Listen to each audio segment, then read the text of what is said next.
ठरलेला आहे। भाजप आणि शिवसेनेची युती ही 27 जागांवरती आघाडीवरती आहे। तर भिवंडीमध्ये आतापर्यंत काय चित्र दिसलंय? 2 जागा भाजपच्या आधीच बिनविरोध निवडून आलेल्या होत्या, पण भिवंडी निजामपूर महानगरपालिकेचं चित्र काय ते सुद्धा आपण पाहतोय। भाजपची 9 जागांवरती आघाडी, यापैकी 2 जागांवरती आधीच भाजप बिनविरोध निवडून आलेला आहे।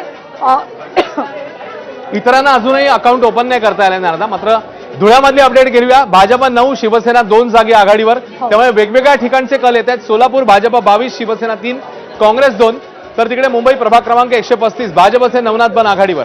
मुंबईतली अपडेट 134 मध्ये एमआयएमच्या उमेदवाराने घेतली आघाडी, मेहजबीन खान एमआयएमच्या मेहजबीन खान आघाडीवर, तर 135 मध्ये भाजप आघाडीवर। सध्या आपण जर का सगळ्या महानगरपालिकांचा एकत्रित आढावा घेतला तर भाजपची आघाडी ही जवळपास प्रत्येक महानगरपालिकेमध्ये वसई विरार वगळता आपल्याला पाहायला मिळते, कारण तिथे बहुजन विकास आघाडी आघाडीवर आहे।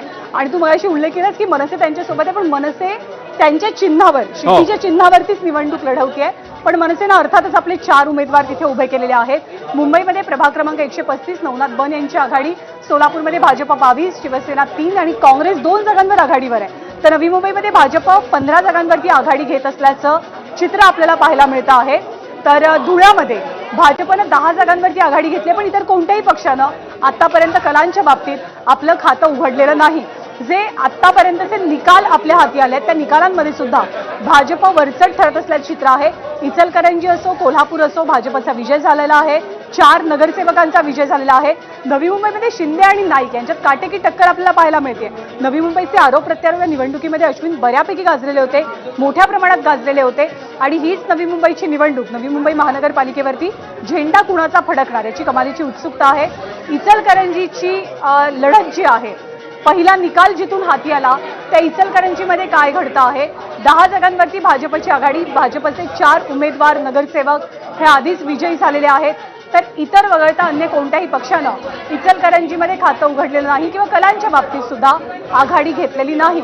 मुंबईमध्ये अरुण गवळी यांची कन्या योगिता ही पिछाडीवर असल्याचं चित्र पाहायला मिळत आहे। सोलापूरमध्ये भाजप 22, नवी मुंबईमध्ये भाजप 15 जागांवरती आघाडीवर।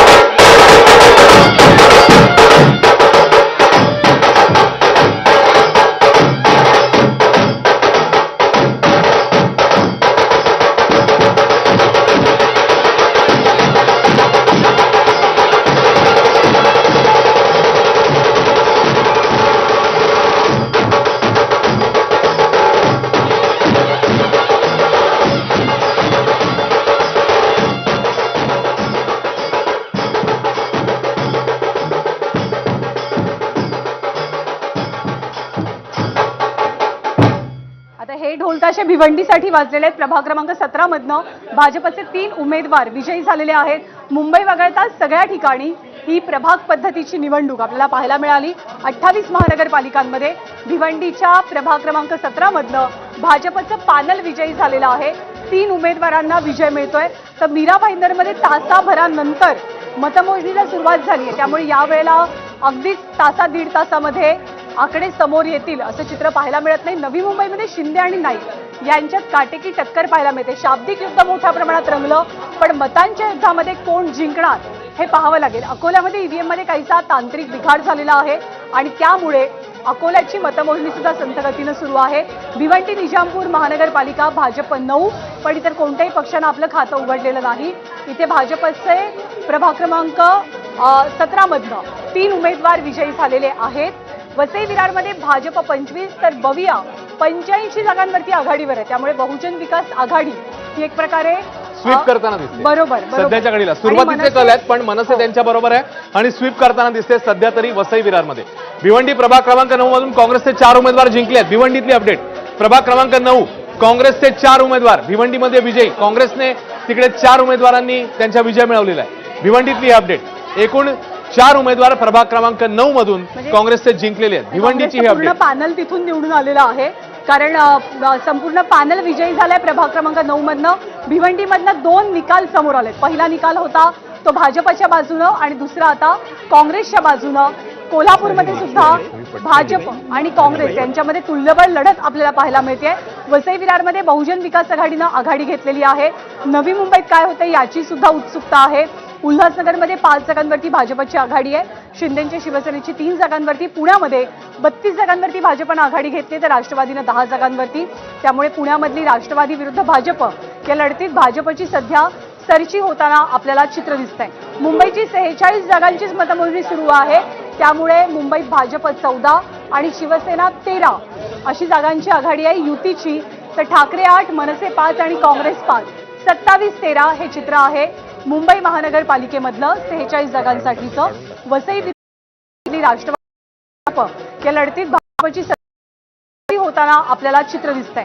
मुंबईची 46 जागांचीच मतमोजणी सुरू आहे. त्यामुळे मुंबईत भाजप 14 आणि शिवसेना अशी जागांची आघाडीची.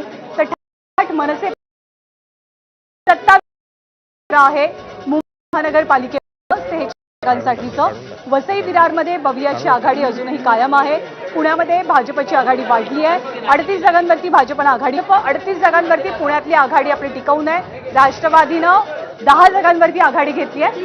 ठाण्याचा निकाल जो आहे, एक निकाल प्रभाग क्रमांकामधला हाती आलेला आहे आणि त्या निकालानुसार एकनाथ शिंदेच्या पॅनलला तिथे विजय मिळवलाय. त्या निकाल जो आहे, एक निकाल प्रभाग क्रमांकामधला हाती आलेला आहे आणि त्या निकालानुसार एकनाथ शिंदेच्या पॅनलला तिथे विजय मिळवलाय. ठाणे 131 जागांची महानगरपालिका, ज्यामध्ये अर्थातच एका पॅनलमधनं शिंदेच्या शिवसेनेनं विजय मिळवलेला आहे. अश्विनी, खरंय, पुण्यामध्ये देखील भाजप 38, शिवसेना 2, राष्ट्रवादी 10 जागी आघाडीवर, तर वसईमध्ये भाजप 25, बविया 85 जागी आघाडीवर. त्यामुळे इकडे चित्र समोर येते. अनेक ठिकाणी भाजपने आघाडी घेतली तर काही ठिकाणी बाकीच्या पक्षांना देखील आघाडी मिळताना बघायला मिळते. बविया मात्र वसई विरारमध्ये मोठा लीड घेताना दिसते सुरुवातीच्या कालांमध्ये. तर पुण्यामध्ये भाजप 38, शिवसेना 2, राष्ट्रवादी 10.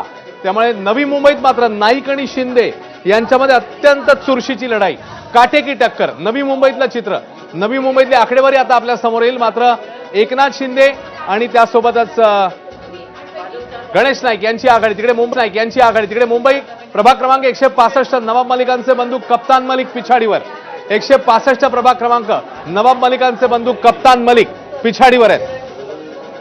कप्तान मलिक यांच्या उमेदवारीवरनं सुद्धा बरीच चर्चा रंगली होती. एक तर नवाब मलिकांना विरोध होता, तो म्हणजे भाजपचा आणि एकनाथ शिंदेचा, की जर का नवाब मलिक सोबत असतील तर आम्ही काही युती वगैरे करणार नाही. परंतु नवाब मलिकांच्या नावावरती राष्ट्रवादी काँग्रेस ठाम राहिल्याचं चित्र पाहायला मिळालं. लातूरमधले 8 जागांचे निकाल एबीपी माझाच्या हाती आलेले आहेत. पण एबीपी माझाच्या प्रेक्षकांना आम्ही खूप नम्रपणे ही गोष्ट सांगू इच्छितो की इतर चॅनलमध्ये मुंबई मनपाचे जे कल आणि निकाल दाखवले जात आहेत, त्याच्या दृष्टीने तुम्हाला असं वाटेल की एबीपी माझावरती तुलनेनं खूप कमी आकडे येत आहेत किंवा निकाल भरभर येत नाही आहेत. पण खरी परिस्थिती अशी आहे की मुंबईमध्ये आत्ता या क्षणी केवळ 46 जागांवरतीच मतमोजणी सुरू आहे.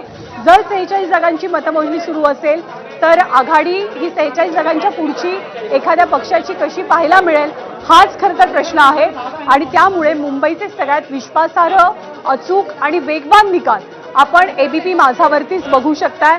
मुंबईमध्ये 46 जागांचीच मतमोजणी सुरू झालेली आहे, ज्यापैकी भाजप 14, शिवसेना 13, ठाकरे 8, मनसे 5 आणि काँग्रेस 5, राष्ट्रवादी 1 असं सध्याचं चित्र आहे. त्यामुळे 46 जागांचीच मतमोजणी, 46 जागांचे अचूक आणि विश्वासार्ह निकाल एबीपी माझावर.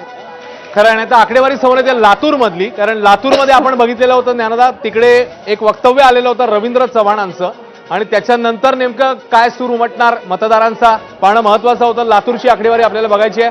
तर पुण्यामध्ये गजा मारणेची पत्नी जयश्री मारणे पिछाडीवर. पुण्यामधली अपडेट, गजा मारणे याच्या उमेदवारीवरनं पत्नीच्या बरीच चर्चा झालेली होती, मात्र त्यांची पत्नी पिछाडीवर आहे. लातूरमध्ये 8 जागांचे निकाल माझाच्या हाती आले आहेत. लातूरमधली अपडेट, भाजप आणि काँग्रेस 4-4. त्यामुळे लातूरमध्ये देखील टफ फाईट दिसते. भाजप 4, काँग्रेस 4. अहिल्यानगर, भाजपचे 4 उमेदवार विजयी. अहिल्यानगरमध्ये देखील भाजपच्या उमेदवारांनी आघाडी घेतलेली दिसते, विजय मिळवलेला दिसते. पुण्यामध्ये मात्र गजा मारणेची पत्नी जयश्री मारणे पिछाडीवर आहे. तर नवी मुंबईत गणेश नाईक, एकनाथ शिंदे क्लोज फाईट 22-25. सध्याच्या घडीला शिवसेनेने आघाडी घेतली आहे 25 ठिकाणी. एकनाथ शिंदेची शिवसेना नवी मुंबईत आघाडीवर 22 ठिकाणी, भाजप आघाडीवर 25-22 सध्याचं चित्र. Close fight, neck and neck fight. बघूया आता पुढच्या काही तासांमध्ये काय निकाल येतो. ठाणे भाजप 8, शिवसेना 10, राष्ट्रवादी 2 ठिकाणी आघाडीवर. तर नांदेडमध्ये भाजपची मोठी आघाडी आहे. भाजप 26 जागांवरती आघाडीवर आहे आणि अर्थातच अशोक चव्हाण यांच्यावरती मोठी जबाबदारी होती. अहिल्यानगरमध्ये भाजपचे 4 उमेदवार हे विजयी झालेत. पुण्यामध्ये गजा मारणेची पत्नी जयश्री मारणे हिची पिछाडी. अश्विन निवडणुकीमध्ये जर का लक्षात असेल तशा गुंडापुंडांना उमेदवारी देणं, आयारामांना एक प्रकारे उमेदवारी देणं, याच्यावरनं बराच हलकल्लोळ पाहायला मिळाला. खूप नाराजी नाट्य सुद्धा पाहायला मिळालेलं होतं. सांगलीमध्ये काय होतं तर सांगलीमध्ये भाजप 6, शिवसेना 1 आणि काँग्रेस 7 जागांवरती आघाडीवर असल्याचं चित्र आपल्याला दिसतंय. अहिल्यानगरमध्ये भाजपचे 4 उमेदवार विजयी झालेले आहेत. आतापर्यंतचे बहुतांश निकाल हे राज्यातल्या 29 महानगरपालिकातले हे भाजपच्या बाजूने, ज्यामध्ये इचलकरंजी, ज्यामध्ये कोल्हापूर आहे, ज्यामध्ये नागपूर आहे, ज्यामध्ये भिवंडी आहे आणि आता अहिल्यानगर सुद्धा आपल्याला पाहायला मिळत आहे. लातूरमध्ये 8 जागांचे निकाल माझ्या हाती आलेले आहेत. भाजप 4 जागांवर आणि काँग्रेस 4 जागांवरती विजयी झाल्याचं चित्र लातूरमध्ये पाहायला मिळत आहे. ठाण्यामध्ये राष्ट्रवादी शरदचंद्र पवार पक्षाची 5 जागांची आघाडी आहे, तर एकनाथ शिंदे 3 ठिकाणी यांच्या आघाडी. शिवसेनेची एक पॅनल सुद्धा निवडून पॅनल आलं पण आणि इतर आघाडी. 3 ठिकाणी त्यांनी आघाडी घेतली. अश्विन, भिवंडीमधली अपडेट, कोणार्क विकास आघाडी 4 जण विजयी झालेले आहेत. भिवंडीमधली अपडेट, कोणार्क विकास आघाडीचे 4 जण जिंकलेले आहेत. तेव्हा भिवंडीमधला हा निकाल समोर आलेला आहे. नांदेडमध्ये 26, भाजप काँग्रेस 10, शिवसेना 10 सध्याची स्थिती. ठाण्यामध्ये भाजप 8, शिवसेना 10, राष्ट्रवादी 2 जागी आघाडीवर. आणि आता आकडेवारी आणखी समोर कोणती येते ते आपण बघतोय. मात्र सध्याच्या घडीला आकडे झपाट्याने बदलत आहेत, वेगाने बदलत आहेत. वसई विरार महानगरपालिकेचं काय चित्र ग्राफिकच्या माध्यमातून आपण समजून घेऊया. वसई विरार महानगरपालिकेमध्ये भाजप 26 जागांवरची भाजपची आघाडी आहे. तर सर्वाधिक आघाडी जी आहे ती बहुजन विकास आघाडीची आहे. बहुजन विकास आघाडीसोबत मनसे सुद्धा आहे. 4 जागांवरती मनसेनं निवडणूक लढवली आहे. बहुजन विकास आघाडीची गाडी वसई विरारमध्ये सुसाट सुटली आहे. अहिल्यानगरमध्ये भाजपचे 4 उमेदवार विजयी झालेत. मुंबईचा प्रभाग क्रमांक 2 तेजस्वी घोसाळकर इथून निवडणूक लढवतात. अगदी ऐन वेळेला तर ठाकरेंच्या शिवसेनेतनं भाजपमध्ये दाखल झाला आणि तेजस्वी घोसाळकर यांची आघाडी सुरुवातीच्या काही कलांमध्ये आपल्याला पाहायला मिळते. सांगलीमध्ये 19 जागांचे कौल हाती आले. 78 पैकी, ज्यापैकी 6 भाजप, शिवसेना 1, राष्ट्रवादी 4 असं चित्र आपल्याला पाहायला मिळतं आहे. तर पनवेलमध्ये भाजपचे 12, काँग्रेस 1, त्याचबरोबर शिंदेच्या शिवसेनेनं जळगावमध्ये खातं उघडलेलं आहे. अनिता भाकर या विजयी झालेल्या आहेत. तेजस्वी घोसाळकर प्रभाग क्रमांक 2 मधनं आघाडीवर असल्याचं अश्विन पाहायला मिळतंय. खरं, तेजस्वी घोसाळकरांची उमेदवारी देखील चांगली चर्चेत आलेली होती. त्यांनी भाजपमध्ये प्रवेश केला होता आणि त्याच्यानंतर उमेदवारी त्यांना मिळालेली, निवडणूक लढवलेली, सध्या ते आघाडीवर आहेत. कोल्हापूरमध्ये मात्र भाजप काँग्रेस जोरदार रस्सीखेच, अत्यंत चुरशीची लढाई. भाजप 22, काँग्रेस 26. सध्याच्या घडीला काँग्रेस 4 पेक्षा जास्त, 4च्या फरकाने किंबहुना पुढे आहे. मात्र जोरदार रस्सीखेच जी आहे ती काँग्रेस आणि भाजप कोल्हापूरमध्ये बघायला मिळते. जळगावमध्ये शिंदेच्या शिवसेनेने खातं उघडलंय.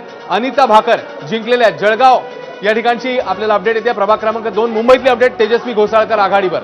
तर पुण्यामध्ये प्रशांत जगताप जे मगाशी पिछाडीवर होते, 550 मतांनी आघाडी घेतली आहे. लातूरमध्ये भाजप 4 जागी आघाडीवर, काँग्रेस 4 जागी. त्यामुळे लातूर आणि त्यासोबतच अन्य ठिकाणी देखील भाजप आणि काँग्रेस अतिशय चुरशीची लढाई.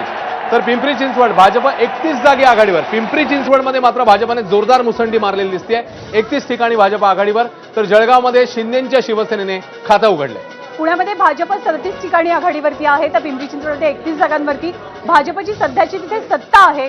ती सत्ता भाजप राखणार का हा एक सवाल असताना कोल्हापूरमध्ये सुद्धा भाजप 22, काँग्रेस 24 अशी आघाडी आपल्याला पाहायला मिळते. इथे महायुती एकत्र आलेली होती काँग्रेसच्या विरोधात लढण्यासाठी आणि त्यामुळे पुण्यात भाजप 42 जागांवरती आता आघाडीवर गेलेला आहे. आणि तू मगाशी उल्लेख केलास की पिंपरी चिंचवडमध्ये जवळपास 31 ते 32 जागांची भाजपची आघाडी आहे. मुंबईचं काय चित्र आहे? मुंबईमध्ये भाजप 14 जागी आघाडी घेत आहे.